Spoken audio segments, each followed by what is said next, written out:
Nós falamos semana passada do versículo 1 até o versículo 3, agora nós vamos do 4 ao 7.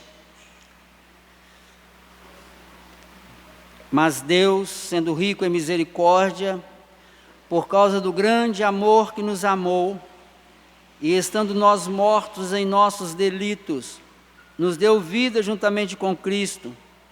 Pela graça sois salvos, e, juntamente com Ele, nos ressuscitou e nos fez assentar nos lugares celestiais em Cristo Jesus, para mostrar nos séculos vindouros a suprema riqueza da sua graça, em bondade para conosco em Cristo Jesus. Irmãos, a morte é um tema muito desagradável para nós. É interessante como que nós vamos envelhecendo e aí os mais jovens acham que vão viver eternamente, o adolescente acha que vai viver eternamente, a criança nem acha que morte existe, Mas quando nós vamos pegando a determinada idade, começa, dói aqui, dói ali. Como eu disse que há muitos anos atrás, uma irmã, fui visitá-la e ela me disse, está doendo aqui, doendo ali. Eu falei, que é isso, irmã? Ela falou, é macacoa. Eu falei, macacoa? Nunca soube o que é macacoa. O que é macacoa? É dói aqui, dói ali, é Deus falando, prepara que eu vou te levar. Aquela irmã estava preparada para a morte, mas nenhum de nós gosta de falar sobre a morte. E a morte é um tema desagradável, mas a vida é um tema prazeroso.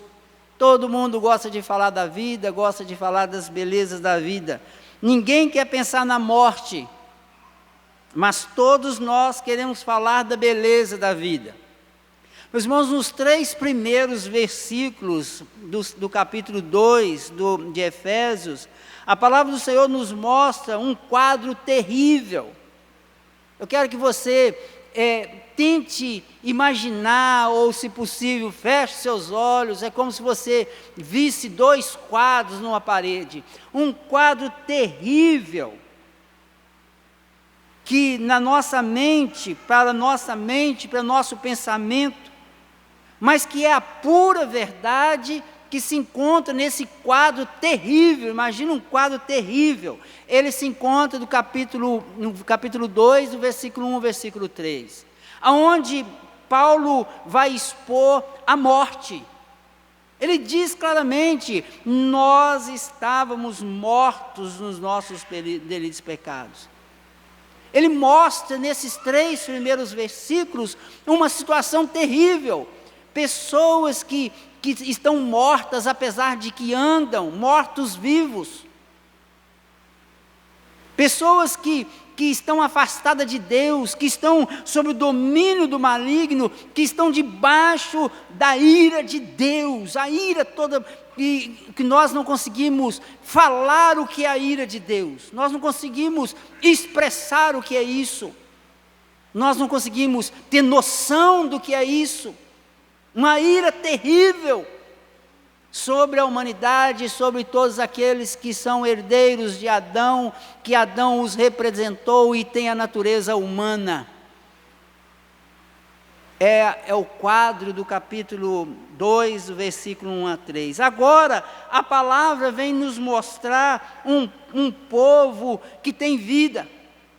Nos versículos 4 até o versículo 7, nós vamos encontrar um povo que tem vida, aqueles que foram escolhidos pelo Pai, que nós falamos lá no primeiro capítulo. Note o seguinte, que o capítulo 1, ele fala que o Pai escolheu, o Filho redimiu, o Espírito aplicou a redenção, o Espírito selou, o Espírito serve como penhor. Mas aí ele dá essa guinada no capítulo 2, mostra uma multidão de mortos, e aqui no versículo 4, ele começa mostrando os redimidos pelo Filho, sendo selados, tendo o Espírito como penhor da vida deles.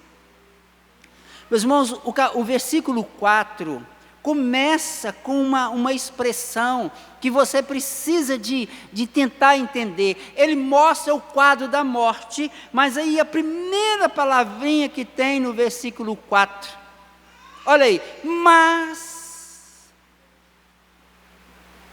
é como se Paulo dissesse assim, olha, todo esse horror que eu estou mostrando para vocês, existe um mas, existe uma esperança, existe algo maravilhoso, além desse quadro da morte, que é o quadro da vida.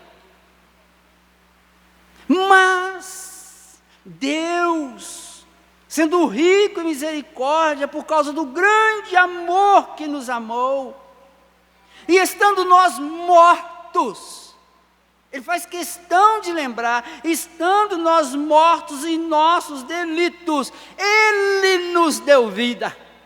Um quadro de morte, agora um quadro de vida. Tente ver isso. Se você conseguir perceber isso, se o Espírito Santo colocar no seu coração essa visão de que existe um quadro de morte na humanidade, mas existe um quadro de vida. Se você perceber isso, você pode saber que o Senhor tem tido misericórdia da sua vida.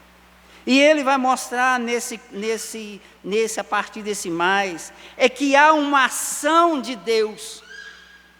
Ele faz questão de colocar, mas Deus, não sou eu, não é você, não é a igreja, não é dogma, não é nada que você possa se firmar, mas Deus, que Deus é esse?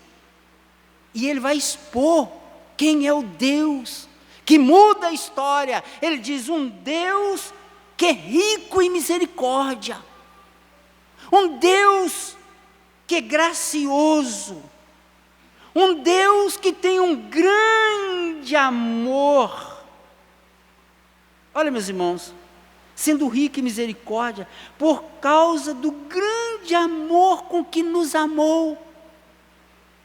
O que Ele está dizendo é que aqueles que Ele escolheu antes da fundação do mundo, Ele escolheu para expressar nessas vidas a sua misericórdia, que não tinha ainda sido demonstrada na eternidade, porque não precisava, porque a Trindade na eternidade não precisava de receber a misericórdia do Pai. O amor da Trindade era o amor entre o Pai, o Filho e o Espírito, ainda não tinha sido revelado ao homem, que o homem nem existia, mas Ele diz que lá na eternidade, esse Deus de misericórdia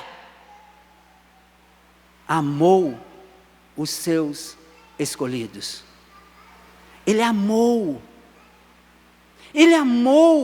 Aí nós vamos entender que a palavra de Deus nos diz que Ele nos amou sendo nós ainda pecadores. Por isso a palavra vai dizer, mas Deus sendo rico em misericórdia, por causa do grande amor que nos amou, estando nós mortos. Ele faz questão de colocar depois do amor a expressão, estando nós mortos. Ele nos amou não porque estávamos vivos, não porque buscamos a Ele, não porque nós simplesmente decidimos por Ele. Ele nos amou estando nós mortos. Ele amou os escolhidos mortos, que não tinha nenhuma relação com Ele, não o temia, não buscavam a Ele. Essa é a nossa situação. E Ele nos amou. E aí, meus irmãos, Ele vai dizer, nos deu vida. Nos deu vida. E a coisa mais maravilhosa, nos deu vida juntamente com Cristo. Assim como Ele deu vida ao Senhor, assim como Ele ressuscitou ao Senhor, assim como Ele acendeu o Filho, assim como o Filho chegou aos céus exaltado, Ele nos deu vida. O quadro da vida, meus irmãos, é o quadro de um Deus amoroso, misericordioso, um Deus que ama um eleito que estava morto e dá vida a esse morto, juntamente com Cristo.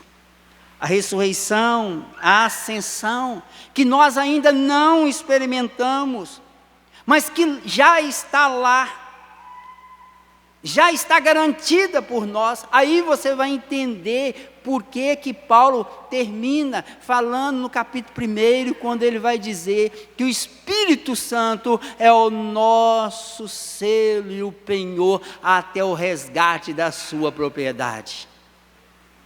Ou seja, ele está dizendo que em Cristo nós temos vida, em Cristo nós estaremos no céu, em Cristo nós ressuscitaremos, em Cristo nós somos um povo diferente.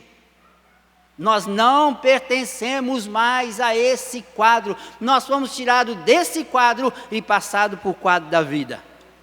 Se você conseguir imaginar isso numa parede, um quadro de morte terrível, um quadro de vida maravilhosa, os eleitos estão no quadro da vida. Meus irmãos, é muito difícil a gente ler um texto desse e conseguir, nós não conseguimos passar com os nossos lábios a grandiosidade disso. Porque esse texto, ele nos mostra que esse Senhor, que nos salvou pela graça, que nos ressuscitou, olha o que ele diz no versículo 6, e juntamente com ele quem? Com Cristo, nos ressuscitou. Você pensa assim, mas espera aí, eu não morri? Como é que eu já estou ressuscitado? Tá. No projeto de Deus, meus irmãos, só falta nós chegarmos aonde o Senhor já determinou. Ele já disse que os seus eleitos, aqueles tocados por Ele, esses ressuscitarão com Ele. Então Ele diz, nos ressuscitou, nos fez assentar nos lugares celestiais em Cristo Jesus. Os eleitos estão assentados nos lugares celestiais. Aqui você precisa entender uma coisa. No quadro da morte, Adão, com seu pecado, representou toda a humanidade, e essa humanidade caída está morta nos seus delitos e pecados. Jesus vem sem pecado, e esta, não vou dizer humanidade, mas esses eleitos salvos estão vivos em Cristo Jesus. E ele diz, termina no versículo 7, para mostrar nos séculos vindouros a suprema riqueza da sua graça. Ele vai mostrar nos séculos vindouros a suprema riqueza da sua graça em bondade para conosco. Mais uma vez ele diz, um ato de bondade para conosco em Cristo Jesus. Em Cristo, a bondade, a misericórdia, a graça de Deus é manifestada em Cristo Jesus. Meus irmãos, esse Deus que Paulo está citando aí nesse texto, ele fez uma demonstração de amor e misericórdia, porque ele é um Deus de amor e de misericórdia. Ele demonstrou sua graça, indo até o pecador morto e restaurando a sua criação através da morte do próprio Filho. Ele vai restaurar toda a sua criação, porque a redenção não é somente nossa, não é somente minha e sua, a redenção é de toda a criação será redimida. Meus irmãos, quer que você pense numa coisa aqui, tenta entender esse quadro. Esse texto nos mostra a graça que suplanta a morte e muda a natureza humana. Preste atenção. O quadro da morte leva em si a natureza humana caída, pecaminosa. O quadro da vida é Deus graciosamente tira este homem dessa natureza humana e suplanta, ele supera tudo isso e planta nesse homem eleito uma nova natureza. Aí você entende Paulo dizendo aos Gálatas: já não sou eu quem vive, mas Cristo vive em mim. Eu não tenho mais a mesma natureza que eu tinha.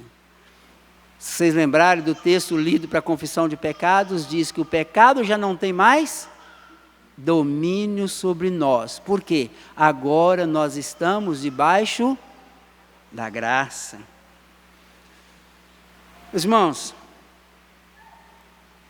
o primeiro homem criado sem pecado representou a raça humana e levou todos à morte. Primeiro quadro. Em todos os sentidos e em todas as consequências. Afastamento de Deus, apego ao mundo, desejo pelas coisas do mundo, andando de forma regalada num caminho largo. Agora imagina o quadro, uma multidão andando segundo as concupiscências dos seus próprios corações, segundo aquilo que o mundo determina a ordem mundana, segundo o príncipe deste mundo que age sobre eles, andando de forma regalada, num caminho largo, rumo ao inferno. Rumo ao inferno. Por outro lado, o segundo homem, Jesus, que nasceu como homem, mas também não deixou de ser Deus, com duas naturezas distintas, a natureza de Deus e a natureza de homem, esse Jesus, ele simplesmente perdoa os nossos pecados e ele representa o grupo dos salvos. Nesse novo quadro, um grupo de pessoas salvas, redimidas pelo sangue do Cordeiro, que caminha num caminho estreito, conforme João vai dizer, ele caminha num caminho estreito, mas caminha para o céu, para a glória do Senhor. Retirados da morte para a vida. Foram retirados da morte para a vida. Aqui, meus irmãos, nós temos o outro grupo de vivos, com todas as promessas que Deus concedeu a eles. Todas as promessas que Deus concede. E eu gostaria que, se você entende um texto desse, você precisa entender que essas duas multidões andam em dois caminhos distintos. Um caminho de morte e um caminho de vida. Duas multidões. Uma para o inferno, o outro para o céu.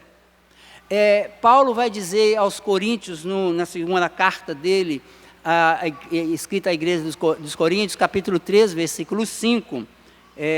Se você abrir a sua Bíblia, abre aí. 2 Coríntios 13, 5.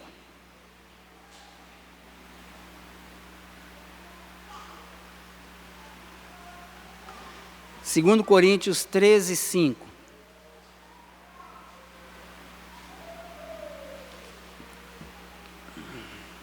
Achou? Vamos ler todo mundo junto? Examinai, portanto, a vós mesmos, a fim de verificar se estáis realmente na fé. Provai a vós mesmos, ou não percebeis que Jesus Cristo está em vós, a não ser que já estáis reprovado. Esse texto te obriga a tentar decidir, fazer uma prova. A palavra do Senhor está dizendo: provai a você mesmo. Prove, faça um exame, faça um autoexame de você mesmo. Em que grupo você está?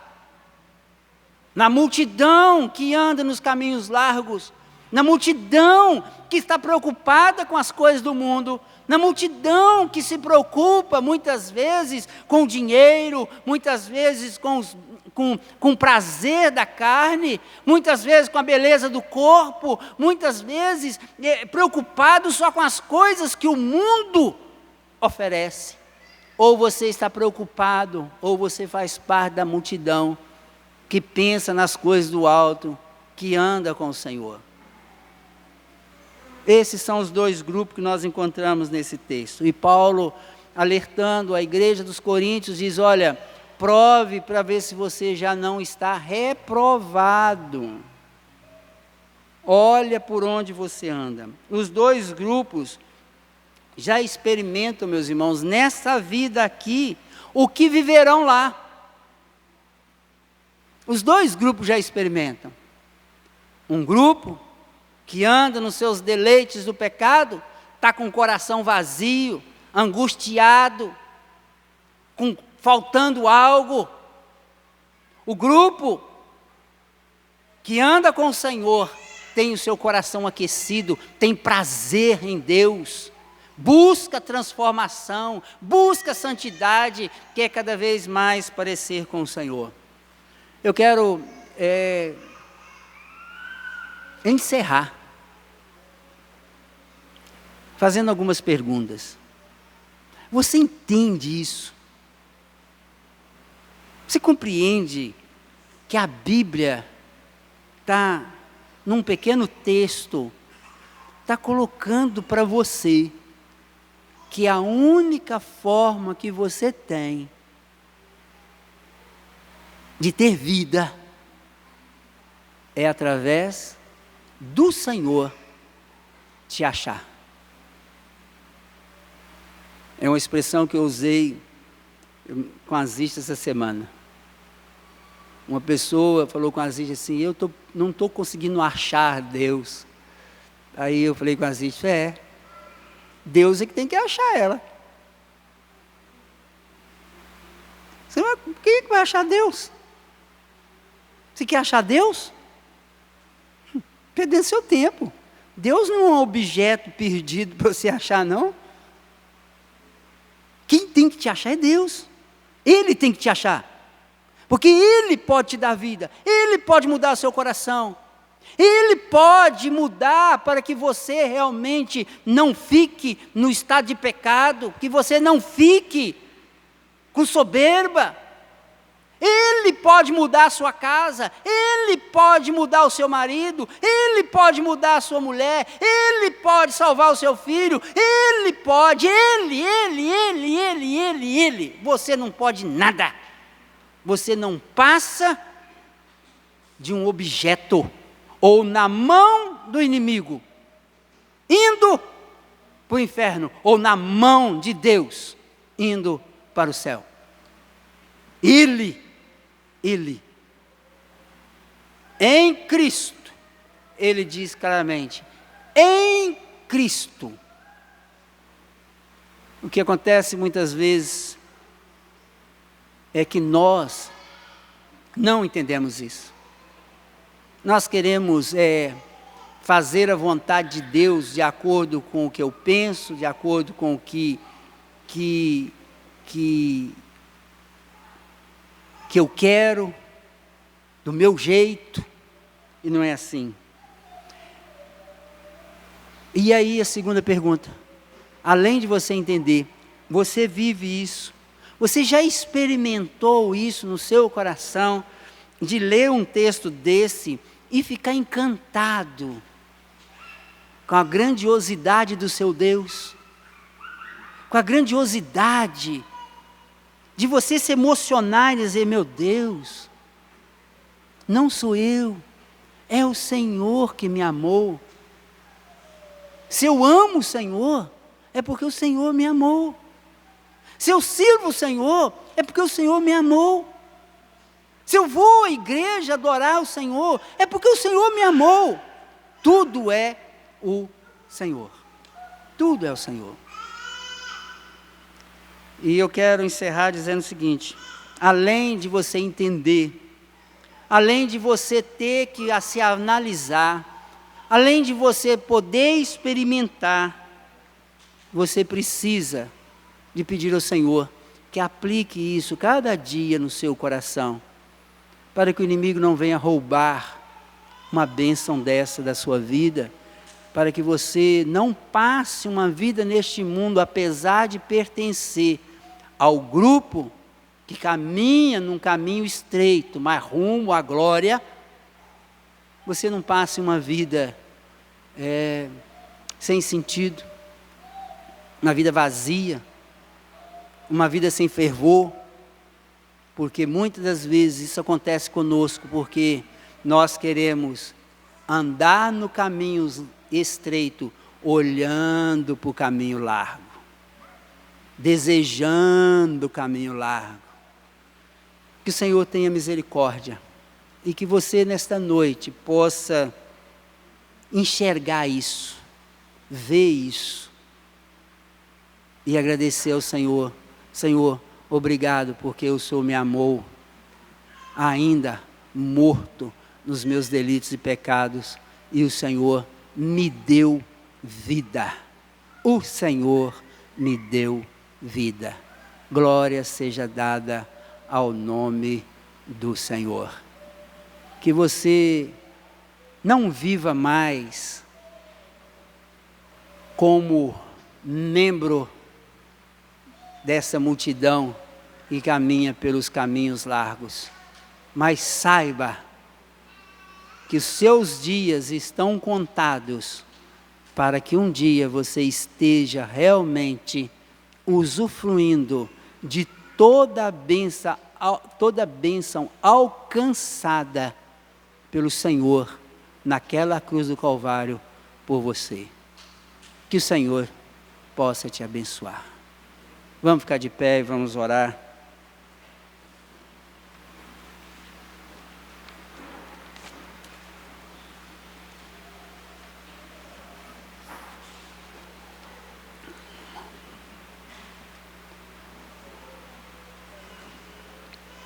Pai querido, só o Senhor pode realmente demonstrar um amor tão grande, uma misericórdia tão grande e uma graça tão maravilhosa de realmente, ó Pai, suplantar a morte que estava em nós, através do pecado que estava em nós, o Senhor nos deu vida, e nós louvamos o Teu nome por isso. E somos gratos, Senhor Jesus, por ter sofrido em nosso lugar, ter se humilhado em nosso lugar, ter tomado sobre si toda a ira do Pai em nosso lugar, para nos garantir uma vida eterna com o Senhor. Por isso, ó Pai, tenha misericórdia de nós, aplica essas verdades ao nosso coração, que nós não venhamos a viver mais como vivíamos, mas que possamos viver fervorosamente para a glória do Teu nome.